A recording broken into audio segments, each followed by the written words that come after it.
ایسے ایسے اوقات میں کہ جہاں دعا کے قبول ہونے کی امکانات زیادہ ہوتے ہیں، بتائی گئی ہیں وہ جگہ، کن جگہوں پر انسان کی دعا قبول ہوتی ہے، کن اوقات میں انسان کی دعا قبول ہوتی ہے۔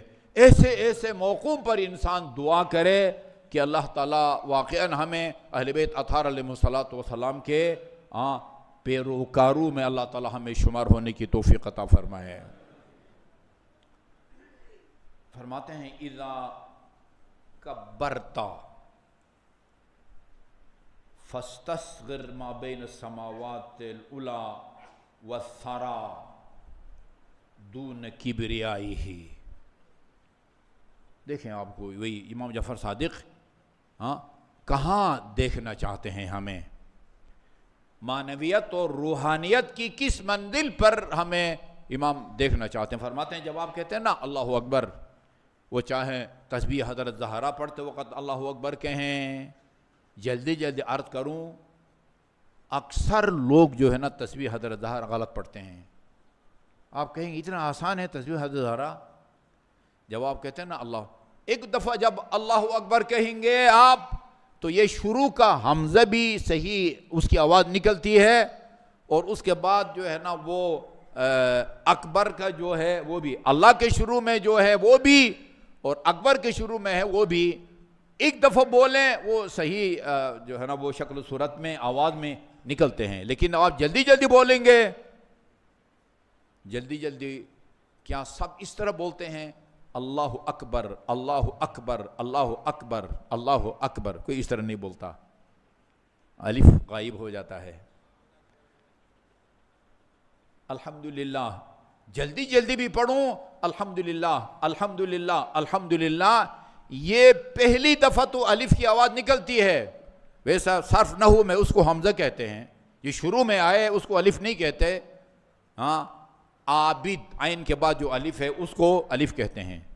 اعبدو یہ صرف کی زبان میں، ادبیات کی زبان میں، گرامر کی زبان میں اس کو حمزہ کہتے ہیں۔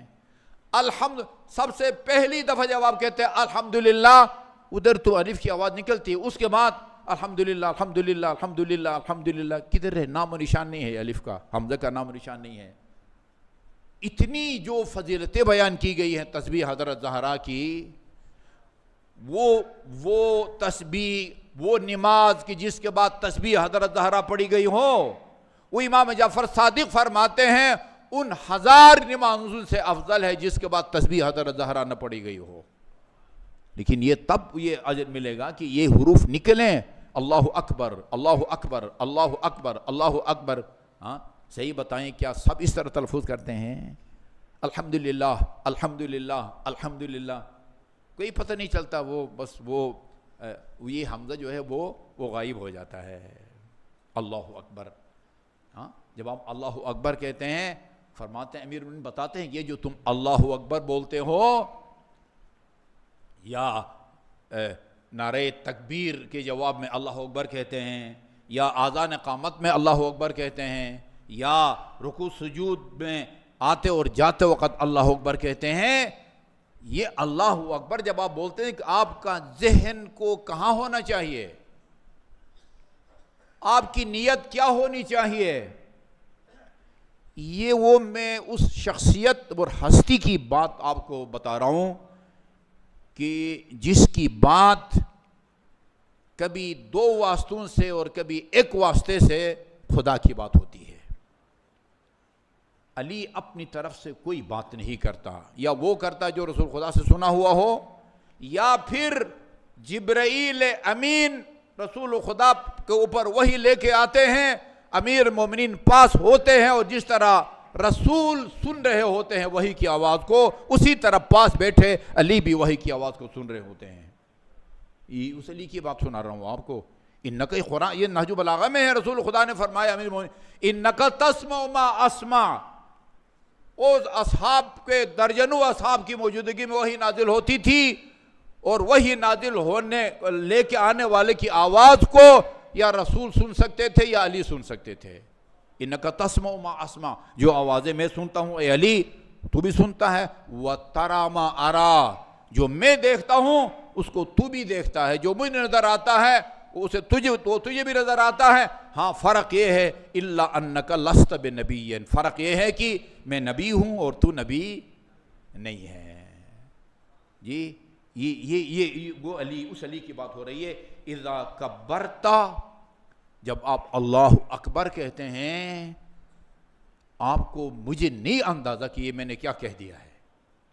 اذا کبرتا، جب ہم اللہ اکبر کہتے ہیں فاستصغر ما بین السماوات العلی والثری دون کبریائہ، وہ آسمان اور زمین اور آسمان اور زمین کے درمیان جو کچھ ہیں ان سب کو اللہ کی کبریا اور اس کے مقام وہ جبروت کے مقابلے میں ہیچ سمجھو، ہیچ سمجھو. جب آپ اللہ اکبر کہتے ہیں اس کا مطلب یہ ہے اذا کبرت، جب اللہ اکبر کہتے ہیں فاستصغر ما بین السماوات العلی والثری، یعنی عرش اعلیٰ یا فرش کے درمیان جو کچھ ہے سب کو اللہ کے ذات کے مقابلے میں معمولی سمجھو، صغیر سمجھو، حقیر سمجھو، کالعدم سمجھو. فإن اللہ تعالی اذا اطلع على قلب العبد وهو يكبر وفي قلبه عارض عن حقیقت تکبیرہ،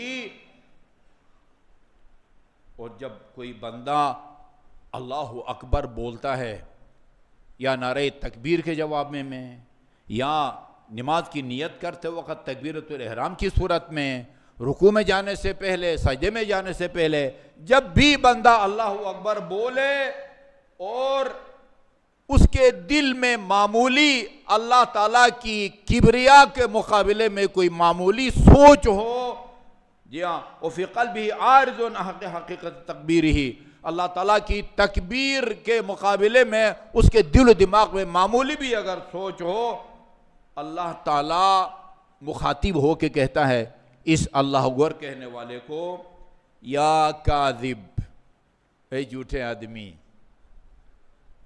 زبانی اللہ اکبر کہتا ہے اور تو میری کبریا کے مقابلے میں کسی کی حیثیت کا تو قائل ہے. یا کاذب اتخدعنی، اتخدعنی، تو مجھے دھوکہ دیتا ہے. خدا فرماتا ہے اتخدعنی، تو مجھے دھوکہ دیتا ہے. وعزتی وجلالی، خدا فرماتا ہے مجھے اپنی عزت و جلال کی قسم، لأحرمنک حلاوت ذکری، میں سب سے معمولی اور ہلکی سزا جو تمہیں اسی دنیا میں دوں گا وہ میرے ذکر اور عبادت کی جو شیرینی یا لذت ہے نا اسے تجھے محروم کر دوں گا. اور یہ کوئی معمولی سزا نہیں ہے کہ انسان خدا کی عبادت کرے اور اس کو سکون نہ ملے، اس کی حلاوت اور شیرینی اور لذت کو محسوس نہ کرے. اللہ اکبر جی اس آدمی سے دل کے نکلے کہ جس کی نظر میں خدا کے مقابلے میں یہ کائنات ہیچ ہو. دعائے کمیل کے جملے قابل توجہ ہیں. ہم یہ سمجھتے ہیں کہ جھوٹ صرف یہ ہے کہ ایک بندہ نہیں آیا اور آپ مجھے یا میں آپ کو کہیں کہ یہ آ گیا ہے، یا فلان جو ہے نا وہ آیا ہے اور آپ کہیں کہ وہ نہیں آیا. بارش ہو رہی ہے اور آپ کے کہیں کہ موسم جو ہے وہ صاف ہے، موسم صاف ہے اور آپ کے کہیں کہ بارش ہو رہی ہے. بھئی یہی جھوٹ نہیں ہے. اللہ اکبر بھی جھوٹ بنتا ہے جب اللہ تعالیٰ کی کبریا کے مقابلے میں انسان کسی کے لیے کوئی حیثیت کا قائل ہو. اللہ تعالیٰ ہمیں ائمہ معصومین علیہ الصلوۃ والسلام کی سیرت پر عمل کرنے کی توفیق عطا فرمائے.